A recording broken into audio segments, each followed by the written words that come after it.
السلام علیکم قدرمنو، ستاسو ورور عمران الله معراج یم. ما سره عادل ارمان دی او عزیز الوهاب دی را سره. رفیع الله رور دعوت راکړی و چې خپل کلي کې در باندې د چنار د سوري لاندې او د چینې په خوا کې شملې او ماسته خورمه، نو هغې له راغلي یو.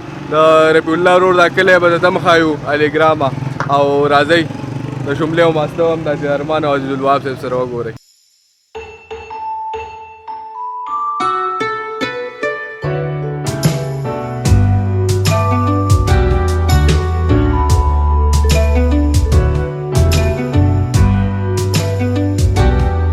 د رفیع الله صاحب ځای ته راورسېدو. دا زموږ سره رفیع الله رور دی، خواته ورسره فاروق صاحب ولاړ دی، او ناست خو موږ د غوز د سوري لاندې یو عادل ارمان به تاسو ته ښکاري زما شاته، خو کوم چینه او چنار یادول نو هغه زموږ د دیخي طرف ته دي. دا لوی لوی چنارونه دي هغه دي، او خواته ورسره چینې هم دي. نو دا ځي یو څو شاټونه درته هم ښایي، او د هغې نه پس چې کوم دی که نه شملې او ماسته به خورو د رفیع الله صاحب.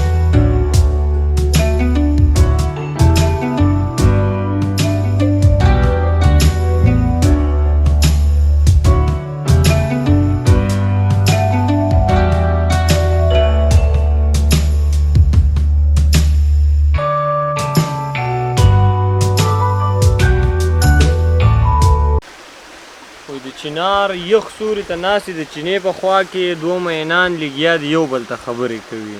دا خو د دې وخت مناسبت سره شو. بهرحال وي چا وی ارمانه دا جنت چې بلا څنګه ځای وي، ما وی کیدای شي چې زموږ د ښکلي سوات په شان وي. نو دغه ښایست چې دی دغه تاسو کتلی شئ. زما په خیال د دې د پاسه څه ویلو ته ضرورت نشته.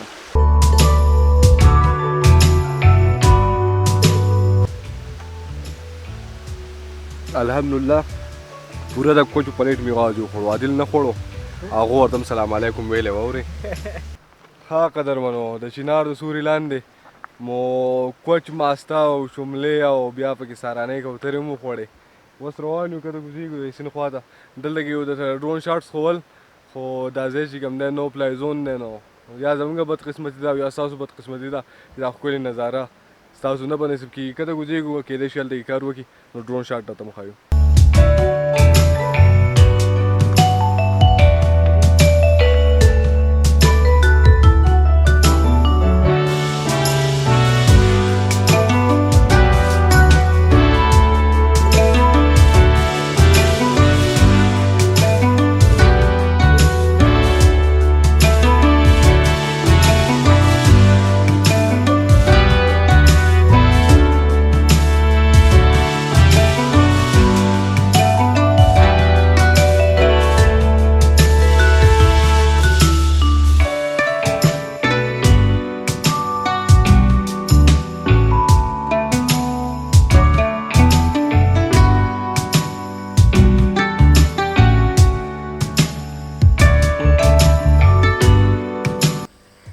کډه یې واغسته او ځان سره روانې نه کړم، کډه یې واغسته او ځان سره روانې نه کړم، زه یې نیلام کړم خو په ځان باندې تاوانې نه کړم. داسې تعلیم باندې د تندر پرېوځي څه پرې کوم چې داسې تعلیم باندې د تندر پرېوځي څه پرې کوم چې ډګري یافته یې کړم خو خوی باندې انسان یې نه کړم. د کبرجن جانان باره کې به نور څه وایم، د کبرجن جانان باره کې به نور څه وایم، خو لنډه دا ده چې په ځان یې کړم د ځان یې نه کړم. د سوات ښایست را باندې دومره اثر کړی و چې د سوات ښایست را باندې دومره اثر کړی و چې د خپل جانان ښایست مې ولیدو حیران یې نه کړم.